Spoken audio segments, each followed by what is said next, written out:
Safe food की आपने बात की है कि खाना सेफ कैसे हो सकता है और कैसे बना सकते हैं। इस ये कॉन्सेप्ट क्या है बेसिकली? ये कॉन्सेप्ट ये है कि हमें जो भी सब्ज़ी है हुँ, या हमने सब्ज़ी पकानी है, तो हमने एक ही रेसिपी रखी हुई है कि पहले उसका मसाला भून लें, ऑनियंस को डाल दें, टमाटर डाल दें, गार्लिक डाल दें, उसमें जिंजर डाल दें, फिर उसमें कुछ चीज़ें डाल के भूनना शुरू कर दें। ठीक है। और जब वो भून-भून के उसकी सारी जो उसमें होते हैं एसेंशियल ऑयल्स, हुँ, और यही एसेंशियल ऑयल्स जो हैं वो आपकी बॉडी के लिए ज़रूरी होते हैं।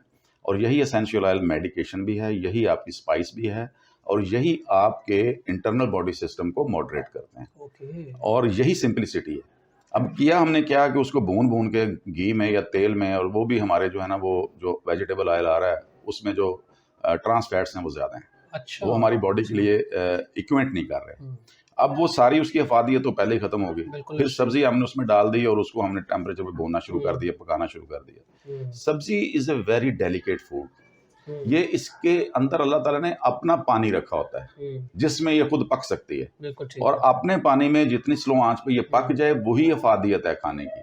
हुँ, और अगर आप ये सारी स्पाइसेस जो हैं वो उस वक़्त डालें जब सब्ज़ी गल गई है, हुँ, तो आप उसमें डाल के ये सारा एक पेस्ट बना के सूरत में, ये सारी जिन चीज़ों का मैंने नाम लिया है, जिंजर गार्लिक और ये टमाटो पेस्ट है, ऑनियंस की, तो उसको by end of the recipe आप उसको डाल के ऊपर उसको ढक्कन दे के फ्लेम ऑफ कर दें, उसको दम पे रख दें। अच्छा, अब वो खाना खा के देखें, ओके। उसमें सारे के सारे एसेंशियल ऑयल्स प्रिजर्व हो जाएँगे, वो सारे के सारे रिटेन होंगे, हुँ, आपकी बॉडी के अंदर जाएँगे और आपको एक ख़ास नशा आएगा खाना खाने का। वाओ! क्या बात है जी। आपकी बातों से हमें नशा आने लग पड़ा है। अच्छा ये बताइए फ़ैज़ साहब हम फ्रीज़ को जो फ्रीज़र में लगे हुए खाने हैं, इसका भी एक ट्रेंड बनता जा रहा है कि लोग इकट्ठे 1-1 हफ़्ते के खाने को ना वो फ्रीज़र में रख लेते हैं, फिर उसके बाद वो निकालते हैं, ओवन में फिर उसको गर्म करते हैं, फिर उसके बाद वो हमारे टेबल पे आता है। सो ये कितना खतरनाक है? ये प्रैक्टिस खतरनाक है। और आप न्यूट्रिशन एक्सपर्ट्स से अगर पूछ भी लें, तो उसकी एक एक्सपायरी उन्होंने ऊपर दी हुई है हुँ, कि इतनी एक्सपायरी के बाद ये खाना जो है ना वो खाने के काबिल नहीं रहेगा। अच्छा। अच्छा, अब सेल उसकी पोटेंशियल क्या है उस आउटलेट की कि जहाँ पे वो फ्रीजर्स में पड़ा हुआ है। हुँ, अच्छा, अब खाने का दूसरी ट्रेंड ये है कि जब आप उसको थाइंग का मतलब होता है कि जब आपने उसको डीफ्रॉस्ट करना है।